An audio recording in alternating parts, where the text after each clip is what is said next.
A mente para, os conceitos cessam, a dualidade some, aquilo que se é ressurge. Olá, muita paz a todos, sejam bem-vindos. Hoje vamos ler o terceiro verso do Mahamudra e o texto 2 do Tao Te Ching. E como já devem ter percebido, vamos falar da mente e seus conceitos. Um assunto que será bem recorrente aí nos próximos textos e que nos ajudará em nossa jornada interior, nos colocará cada vez mais próximos da compreensão sobre nós mesmos. Ao mesmo tempo em que vai nos mostrando o que é a meditação e como fazê-la corretamente. Então, vamos fazer como no vídeo anterior, pegar um texto de cada vez e estudá-los. Vamos lá? Mahamudra, verso 3. Olhando concentradamente para o céu vazio, a visão cessa. Do mesmo modo, quando a mente olha para a própria mente, termina o treinamento do pensamento discursivo e conceitual, e a iluminação completa é obtida. Muito bem, e começamos com olhando concentradamente para o céu vazio, a visão cessa. Por que será que isso acontece? Vocês já se perguntaram? Já fizeram este experimento? Quando olhamos para um céu livre de nuvens, onde não há formas para se agarrar, se continuarmos olhando, o esforço visual vai se dissolvendo. Isso acontece porque a nossa mente não encontra ali padrões que ela precise analisar e então ela vai se acalmando. E aí sentimos um alívio mental. Entramos num certo estado meditativo, mesmo que só por alguns instantes. E isso acontece de forma natural. Então aqui é a forma que Tilopa encontrou para dizer que todos sabem meditar e muitas vezes só não se dão conta disso. E aí ele continua. Quando a mente olha para a própria mente, termina o treinamento do pensamento discursivo e conceitual. Agora ele já está falando da meditação direta, aquela feita intencionalmente. Ele quer que encaremos a mente como se ela fosse o céu sem nuvens, sem pensar sobre a mente, sem analisar, apenas observando e se conectando com o observador.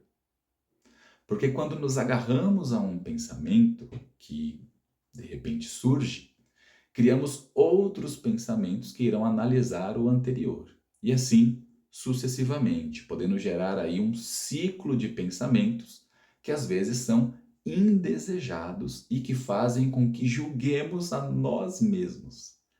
E aquilo fica tanto tempo na mente que acabamos nos identificando, achando que aquilo é parte da nossa personalidade. Quem aí nunca passou por uma situação assim? Diz aí nos comentários para nós. Mas temos que entender que a mente é uma ferramenta e não uma parte integral e definitiva do nosso eu real. Nós somos quem observa a mente, quem ouve e vê os pensamentos que a mente vai produzir, e não a mente em si. Ela está apenas cumprindo o seu papel de racionalizar, organizar, articular conceitos e ideias, buscar conclusões e criar demonstrações que vão auxiliar o nosso eu a fazer uma escolha.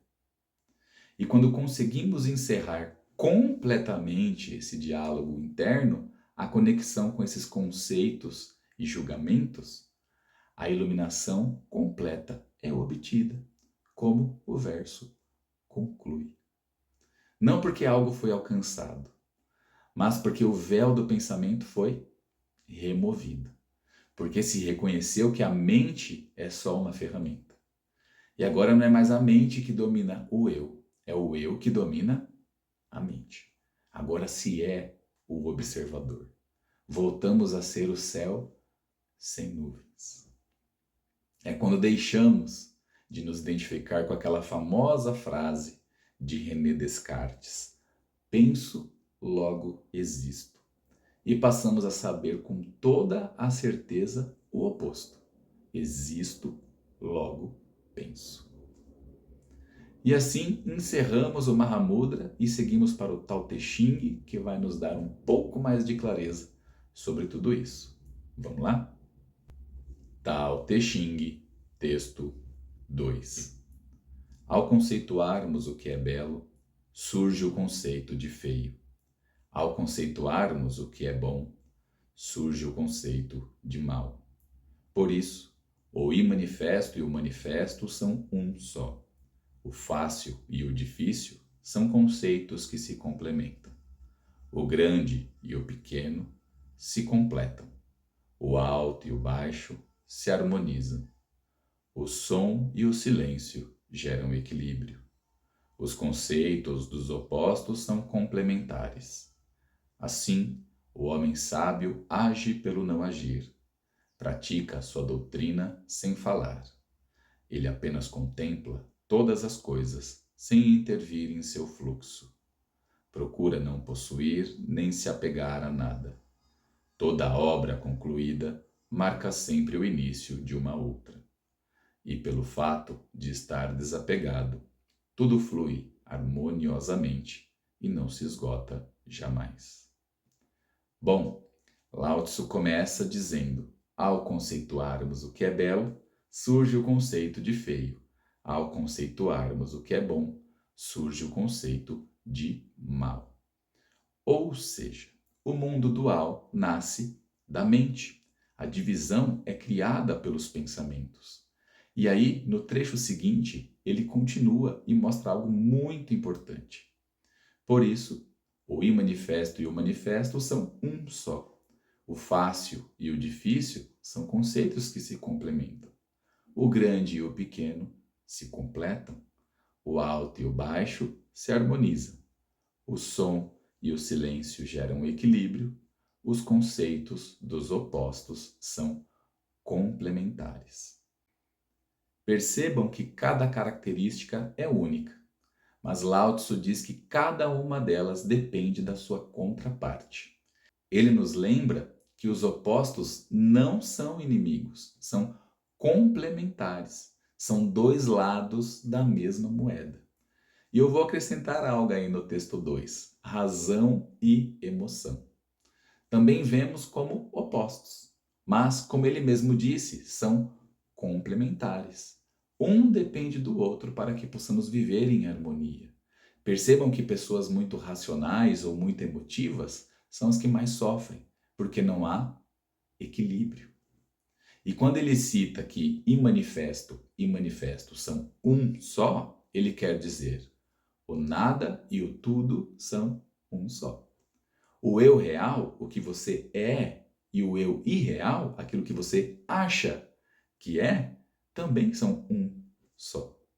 A realidade e a ilusão são uma só coisa. E então Lao Tzu vai finalizar dizendo como é a forma sábia de seguir a vida e de compreender melhor nossa própria natureza. E nesse pedaço do texto eu vou frase por frase, tá? Assim, o homem sábio age pelo não agir. Ó, mais uma vez falando do Wu-Wei, falando de meditação, da mente olhando a própria mente. Ou melhor, do eu olhando o próprio eu. Nos mostrando que é preciso entrar em harmonia com nós mesmos para entender o fluxo da vida e segui-lo harmoniosamente. Pratica sua doutrina sem falar. As palavras surgem da mente. A gente pensa antes de falar. Tem gente que não, né? Tem gente que parece que fala antes de pensar. Mas não é assim que funciona. Até essas pessoas é que normalmente elas não dão tempo para a mente analisar as palavras que surgem e já vão falando. E às vezes acabam falando besteira. Porque não se dão tempo para que o eu possa fazer uma escolha, né? Escolher melhor as palavras, deixam a mente dominar. Então aqui é como se ele dissesse: não olhem para o pensamento, olhem para quem pensa. Descubram quem vocês são. Olhem para o espelho que reflete o eu real e perguntem: quem sou? Aonde estou? Tenho forma? Tenho peso? Meditem. E assim verão que os opostos perdem a rigidez e que tudo é um. Que procurando com disciplina, vamos percebendo que só tem consciência, aberta, vasta, como o céu azul de Tilopa. Ele apenas contempla todas as coisas sem intervir em seu fluxo. Vejam que o sábio não força, não manipula, não muda nada, não impõe conceitos sobre o fluxo da vida. Ele compreende a sabedoria criadora e só contempla. Mais uma vez, Lao Tzu está falando: sejam sábios, meditem. Procura não possuir nem se apegar a nada. Desapego, que nos textos de hoje se referem à mente, aos conceitos, aos opostos, a quem achamos que somos, a nossas crenças e nossos paradigmas.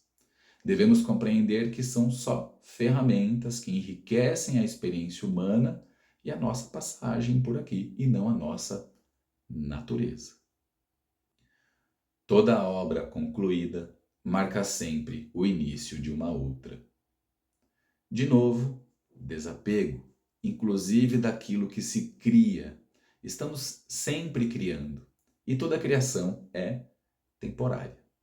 Então, por que se apegar? É algo que vai estragar, vai ser esquecido, ou ficará aqui quando partirmos do mundo material. Não vamos levar conosco. Já se perguntaram por que às vezes vemos um artista infeliz ou doente? Talvez seja porque ele tem muito apego àquilo que criou. Não faz nada de graça, não faz nada sem ganhar algo em troca. E isso machuca a sua alma. Lembra do vídeo anterior? Às vezes ganhar é perder. E pelo fato de estar desapegado, tudo flui harmoniosamente e não se esgota jamais. E aqui Lao Tzu fala que através deste desapego total vem a iluminação e também a abundância. Talvez alguns de vocês que me assistem possam não conhecer as coisas maravilhosas que pessoas iluminadas, principalmente na Índia e na China antiga, eram capazes de realizar. Mas com certeza conhecem as coisas maravilhosas que Jesus fazia. Transformava água em vinho, multiplicava os pães. Então dá para ter uma ideia do que Lao Tzu quer dizer nesse trecho, né? Com a iluminação se tem tudo. E assim, finalizamos o estudo destes textos. Espero ter ajudado um pouco na compreensão deles e ter transmitido bem a ideia de que existe um momento em que pensar demais só gera cansaço, não resolve. Que buscar respostas só gera mais perguntas. Então, o certo a se fazer é parar, olhar para dentro, procurar quem observa os sentidos, as emoções e os pensamentos e se conectar com ele, com o nosso eu real. Perceber que o problema não está no mundo, mas na identificação com a mente, que está sempre dividindo, rotulando, querendo dar sentido, querendo alcançar algo que já está ali, bem na nossa frente. E é isso. Obrigado a todos que assistiram e acompanham aí os nossos vídeos. Muita paz a todos e até um próximo vídeo.